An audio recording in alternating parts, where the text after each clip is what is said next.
একজন ব্যক্তি প্রচন্ড রকম আবেদ, প্রচুর ইবাদত করে। আপনারা জানেন ইবলিসও কিন্তু আবেদ ছিল, ইবলিস কিন্তু প্রচুর ইবাদত করেছে। এখন ওই ব্যক্তির একজন বন্ধু ছিল, এটা বনু ইসরাঈলের ঘটনা। তো সেই বন্ধু পাপী ছিল, বিভিন্ন কবিরা গুনাহ করত। আর এই আবেদ ব্যক্তি বারবার তাকে নসিহত করত, গুনাহ ছেড়ে দাও, তুমি পাপ করছো, গুনাহ ছেড়ে দাও। তখন সেই ব্যক্তি যে পাপ করছে সে বলতো যে আল্লাহ কি তোমাকে আমার রক্ষক বানিয়েছেন? আল্লাহ কি তোমাকে আমার উপর দারোগা বানিয়েছেন? আমাকে আল্লাহর হাতে ছেড়ে দাও, আমাকে নসিহত করতে এসো না। একদিন এই আবেদ ব্যক্তি তার বন্ধুকে একটা জঘন্য পাপ করতে দেখলো, এমন একটা পাপ যেটা দেখে তার মনে ধারণা আসলো এটা চরম জঘন্য একটা কাজ। তখন সে মুখ ফসকে বলে ফেললো যে আল্লাহ তোকে আর মাফ করবে না, আল্লাহ তোকে জান্নাত দিবে না। আল্লাহ রাব্বুল আলামিন মালাকুল মউতকে এই দুজনের কাছে পাঠালেন, দুজনের রূহকে কবজ করা হলো। এবার আল্লাহ পাক তার সামনে তাদেরকে উপস্থাপন করে বললেন যে তোমাকে আমার রহমত সম্পর্কে কে গ্যারান্টি দিয়েছে যে আমি কাউকে রহমত করবো কি করব না? যাও, আমি তোমাকে জাহান্নামে পাঠালাম, ওই ব্যক্তি যে আমার রহমত প্রত্যাশা করেছে আমি তাকে জান্নাত দিয়ে দিলাম। দেখুন, এই হাদিসটা শুনলে মনে হয় বাহ্যিক হয়তো বা মুখের একটা কথার কারণেই সে জাহান্নামে চলে গেল। আসলে বিষয়টা এমন নয়। বিষয়টা আমি আপনাকে বোঝাচ্ছি। বিষয়টা হচ্ছে ইবলিসের মতো। ইবলিস কিন্তু শুধু মন থেকেই বলেনি যে খালাকতানি মিন নার ওয়া খালাকতাহু মিন তিন, আমি কেন তাকে সাজদা করব আদমকে? আদম তো মাটির তৈরি আর আমি তো আগুনের তৈরি। এটা ইবলিসের শুধু মৌখিক স্টেটমেন্ট ছিল না, কারণ কি ছিল? আদা ওয়াস্তাকবার, সে উদ্ধত হয়েছিল, অহংকার প্রদর্শন করেছিল। ভিতর থেকে ইন্টারনালি সে অহংকারী ছিল, সে আন্ডারএস্টিমেট করে কথাটা বলেছে, শুধু মৌখিকভাবে বলে নাই। কিন্তু ঠিক এই ব্যক্তির ঘটনা এমনই, সে মন থেকে অহংকারী হয়ে উঠেছিল, যদিও বা সে আবেদ ছিল। এখানে আমরা যারা প্র্যাকটিসিং মুসলিম হওয়ার চেষ্টা করছি আমাদের জন্য এখানে নিদর্শন আছে। এরপরে সওমের কথা বলেছেন, সওম ইনশাল্লাহ সামনে আসবে, আমরা সবাই রাখবো। আল্লাহ পাক আমাদের সবাইকে 30টা সওম, পুরো মাস সওম রাখার তৌফিক দান করুন, আমিন। এবং সওমটা শুধু না খেয়ে থাকার, পিপাসার্ত থাকার নাম নয়, বরং আল্লাহ পাকের যাবতীয় নিষেধ ছেড়ে দেওয়ার নাম কিন্তু সওম। এটা একটা হিজরত, মানে আল্লাহ পাক যত বিষয় নিষেধ করেছেন এগুলোকে ছেড়ে দেওয়ার নাম কিন্তু রোজা বা সওম। শুধু না খেয়ে থাকার নাম সওম নয়। না খেয়ে থেকে কেউ যদি গালি দেয়, গীবত করে, সুদ খায়, জিনা করে, তার কি রোজা হবে? হবে না। আল্লাহ পাকের নিষেধগুলো বর্জন করলে পরে রোজা হবে ইনশাআল্লাহ। এর উদ্দেশ্য কি? তাকওয়া অবলম্বন করা। কুতিবা আলাইকুমুস সিয়াম কামা কুতিবা আলাল্লাযিনা মিন ক্বাবলিকুম লাআল্লাকুম তাত্তাকুন। উদ্দেশ্যটা কি? লাআল্লাকুম তাত্তাকুন। আল্লাহ পাকের নিষেধ না ছাড়লে কি কেউ তাকওয়া অবলম্বন করতে পারবে? অতএব সিয়ামের মূল উদ্দেশ্য কি? তাকওয়া অবলম্বন করা, আল্লাহ পাকের যাবতীয় নিষেধগুলোকে বর্জন করা। আল্লাহ পাক আমাদেরকে সিয়াম রাখার মতো রাখার তৌফিক দান করুন। রমজান মাসে আমরা ইফতার করাবো বেশি বেশি ইনশাআল্লাহ। বেশি বেশি মানুষকে ইফতার করাবেন, বেশি বেশি নফল দান সাদাকা করবেন, যাকাতগুলো দিয়ে দিবেন। রমজান মাসে কিয়ামুল লাইল করবেন, তারাবির নামাজ সুন্দর করে লম্বা করে পড়বেন। রাকাত সংখ্যা নিয়ে ঝগড়া করেন না। আমরা যে কাজগুলো করি ঝগড়াটা বেশি করে। কোয়ালিটি দেখবেন আল্লাহ, কোয়ালিটি, কোয়ান্টিটি না। নামাজটা কেমন কোয়ালিটি সম্পন্ন ছিল। এবং এই রমজান মাসে সবচেয়ে বেস্ট নিয়ামত হচ্ছে কোরআন।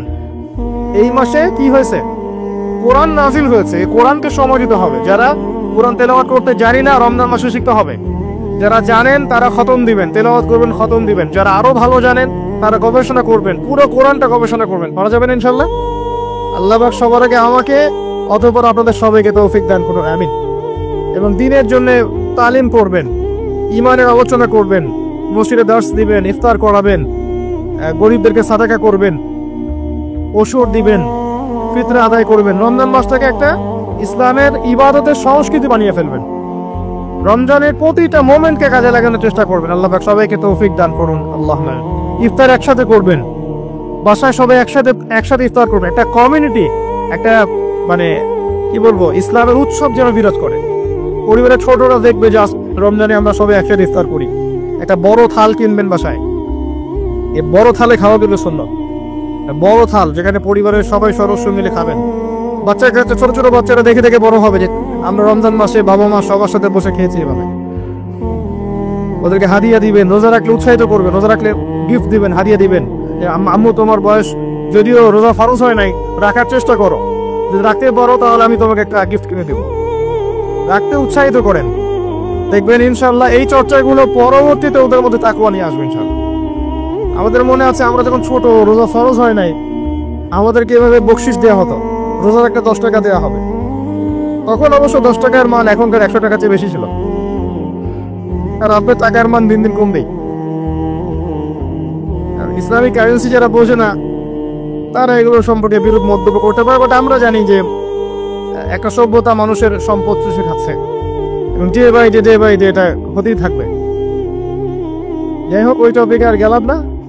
তো আমাদেরকে পুরস্কৃত করা হতো এভাবে, উৎসাহিত বোধ করতাম। কয়টা রেখেছি? 7টা, তারপরের বছর 10টা, তারপরের বছর 15টা। এভাবে করতে করতে দেখবেন আপনার বাচ্চা রোজা রাখা শিখে যাবে। এবং সওম রাখলে শরীরের কোনো ক্ষতি নাই, উপকার ছাড়া। ক্ষতি আছে? কোনো ক্ষতি নাই, কোনো ক্ষতি নেই উপকার ছাড়া। সবচেয়ে বড় কথা হচ্ছে যারা খেতে পারে না ওদের ফিলিংসটা আপনি বুঝতে পারবেন। আপনিও বুঝতে পারবেন যে না খেয়ে থাকা এটা কেমন। আল্লাহ পাক যে খাওয়াচ্ছেন আমাকে, এটা কত বড় নিয়ামত ছিল। আল্লাহ পাক আমাদের সবাইকে রমজান মাস পর্যন্ত পৌঁছে দিক এবং রমজানের 30টা সওম পুরো মাস রমজানের যাবতীয় কাজের সাথে আদায় করার তৌফিক এনায়েত করুন, আমিন। আর সম্ভব হলে রমজান মাসে উমরা করবেন, সম্ভব হলে রমজান মাসে উমরা করতে পারেন। এটা খুব বড় একটা ইবাদত। এটাতে যে নববী রুহানি একটা স্বাদ পাবেন, এটা কিন্তু বলে বুঝাতে পারবো না আমি, আপনি করলে পরে বুঝতে পারবেন। আল্লাহ পাক তৌফিক দান করুন সবাইকে, আল্লাহুম্মা আমিন। এরপরে আছে সামর্থ্য হলে হজের কথা।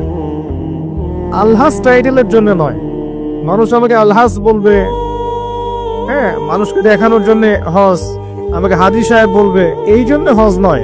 হজ করতে যাবেন ইব্রাহিমী চেতনা শিখতে।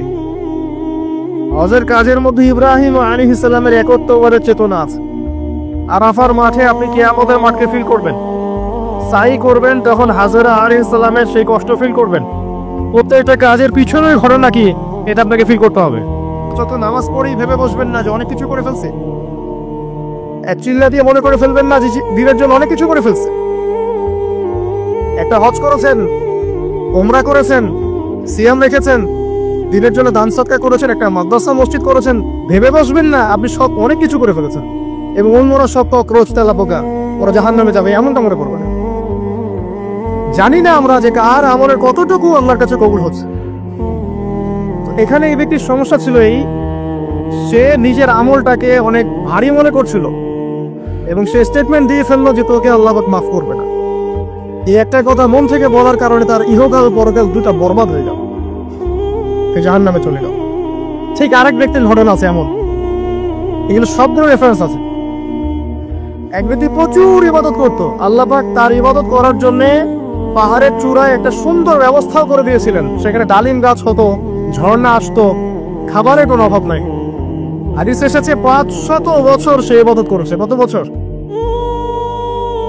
কিয়ামতের মাঠে এই ব্যক্তির অবস্থা এমন হবে, তাকে জান্নাতে প্রবেশ করানোর জন্য নিয়ে যেতে বলা হবে, যাও আমার রহমতে জান্নাতে চলে যাও। আল্লাহ পাক তাকে কথাটা বলবেন, কিন্তু এই ব্যক্তি বলবে আমার আমলের কারণে, আমার আমলের কারণে। আল্লাহ পাক বলবেন আমার রহমতে জান্নাতে চলে যাও, ব্যক্তি বলবে আমার আমলের কারণে। আল্লাহ রাব্বুল আলামিন তখন তাকে দেওয়া সমস্ত নিয়ামতগুলোকে এক পাল্লায় করবেন আর তার সমস্ত আমলকে আরেক পাল্লায় করবেন। একটা চোখের যে নিয়ামত আল্লাহ পাকের, সমস্ত আমল ও 500 বছরের ইবাদত এতটুকু হয়নি। তারপর তাকে বলা হবে ওকে জাহান্নামে নিয়ে যাও। এবার জাহান্নামে যাওয়ার সময় সে বলবে আল্লাহ তোমার রহমতে আমাকে মাফ করে দাও। তখন আল্লাহ পাক তাকে আবার ডেকে নিয়ে আসবে, বলবেন যে তোমাকে যে আমি ইবাদত করার জায়গা করে দিয়েছিলাম, এটাকে তুমি নিজে করেছো না আমি করেছি? সে বলবে আপনি করেছেন। তোমাকে যে আমি সৃষ্টি করেছিলাম তখন কি তুমি কোন আমল করেছিলে? বলবে না। তাহলে তোমাকে যে সৃষ্টি করেছি আমি, এটা কি তোমার আমলের কারণে? না। তোমাকে সারা দুনিয়াতে এত নিয়ামত দিয়েছি, এটা কি তোমার আমলের কারণে? সে বলবে না। তখন তাকে জান্নাতে প্রবেশ করানো হবে। কিয়ামতের মাঠে এমন অনেক ঘটনা ঘটবে যেটা আমাদের চিন্তার বাইরে। আর আল্লাহ পাক আমার চেয়ে অনেক বেশি ভালো বোঝেন আমার জন্য ভালো কোনটা। আর আল্লাহ পাকের ভালো আমি চোখ বন্ধ করে মানবো না? ডাক্তারের কাছে গিয়েছেন, আপনার মনে করেন অনেক বড় রোগ হয়েছে, অনেক ডাক্তার দেখাচ্ছেন, সলভ হচ্ছে না। একজন বড় ডাক্তারের খবর পাওয়া গেল যিনি মাদ্রাসা থাকেন, কথার কথা। সেখানে গেলেন, আপনাকে টেস্ট দিলেন। আপনি তো জিজ্ঞাসা করতে যাচ্ছেন না যে এই টেস্ট কেন দিচ্ছেন, ওই টেস্ট কেন দিচ্ছেন, এই ওষুধ কেন দিলেন, ওই ওষুধ কেন দিলেন, এই প্রেসক্রিপশন কেন। ডাক্তার যা বলছে আপনি অন্ধভাবে নিচ্ছেন না? নাকি আপনার ডাক্তারের এসব টেস্টগুলো নিজে করার ক্ষমতা আছে? আপনি কি নিজেই টেস্টগুলো করতে পারবেন? ও ওষুধ কেন দিয়েছে, ওখানে কি গুণ আছে, কি উপকারিতা অপকারিতা আছে, এটা তো ডাক্তার ভালো জানে আমার চাইতে। তখন আমরা কিন্তু অন্ধভাবেই ডাক্তারের কথা মেনে নেই এবং ট্রিটমেন্ট নেই। আর আল্লাহ রাব্বুল আলামিন মহাবিশ্বের স্রষ্টা, তিনি জানেন মহাবিশ্বের কার জন্য কি কল্যাণকর। তিনি মুসলিমদেরকে দিয়েছেন কোরআন এবং সুন্নাহ, পুরো মানব জাতিকে দিয়েছেন। এর মধ্যে আল্লাহ সমস্ত বিষয়ের সলিউশন দিয়েছেন। এখন আমি এটা অন্ধভাবে মানবো না? নাকি আল্লাহকে চ্যালেঞ্জ করবো, কেন এটা দিলেন, কেন নামাজ পড়তে বললেন, কেন রোজা রাখতে বললেন, কেন হজ করতে বলছেন? সবকিছুর কারণ আছে নিঃসন্দেহে, কিন্তু সব কারণ ব্যাখ্যা করার মতো জ্ঞান কি আমার আছে? আমার জ্ঞান কি আল্লাহর চেয়ে অসীম? আল্লাহ পাকের জ্ঞান অসীম। তাহলে আল্লাহ পাকের জ্ঞান যেহেতু অসীম, এই অসীম জ্ঞানের অধিকারী একজন সত্তার কাছে আত্মসমর্পণ করবো, এটাই তো ইসলাম, এটাই তো মৌলবাদ, এটাই তো অন্ধত্ব। তাহলে এইসব শব্দগুলো দিয়ে মুসলিমদেরকে ডমিনেট করার কোনো মানে হয় না। এবং এই শব্দগুলো অপপ্রয়োগটা চেঞ্জ করতে হবে। এটা হচ্ছে মিডিয়ার মধ্য দিয়ে একটা ইসলামপন্থীদের এগেইনস্টে আদর্শিক একটা আঘাত। এইসব শব্দগুলো যারা উচ্চারণ করছে ওরা শিরক করছে। সূরা তাওবা পড়ে দেখেন, এইভাবে ইসলামকে টিটকারি করাটাকে আল্লাহ রাব্বুল আলামিন কুফরি বলেছেন। যিনি ছিলেন তরুণ, যখন তার সামনে ইসলামের দাওয়াত পেশ করা হয়েছে, ইয়াং সাহাবী, টকবগে রক্ত, ওই অবস্থায় ওই বয়সে তিনি আল্লাহকে চিনতে শিখেছেন, দেন মুসলিম হয়ে গেছে।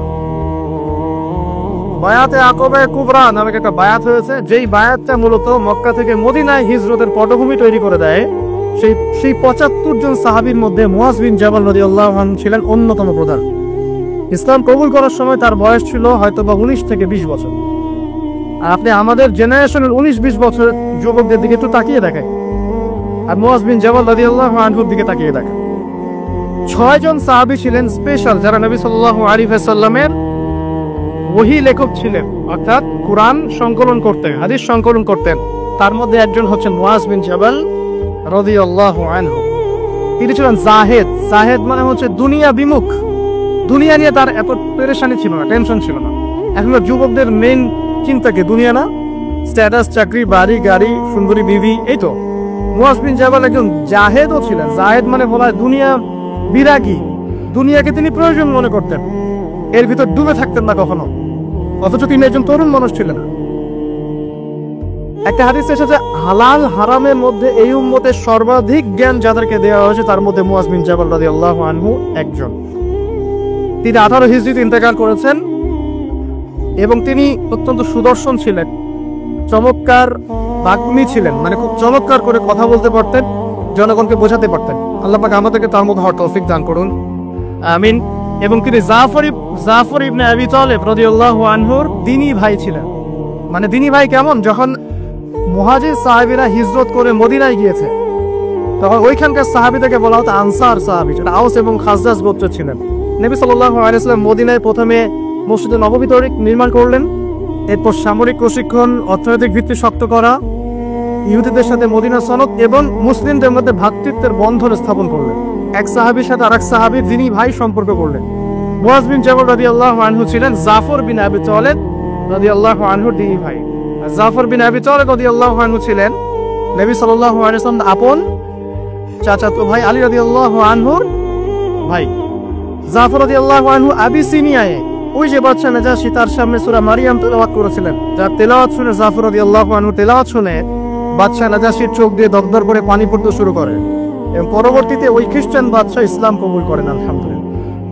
আর জাফর রাদিয়াল্লাহু আনহুকে বলা হয় কি দুই ডানাওয়ালা বলা হয় এই কারণে, জাফর রাদিয়াল্লাহু আনহু মোতার যুদ্ধে শহীদ হয়েছেন।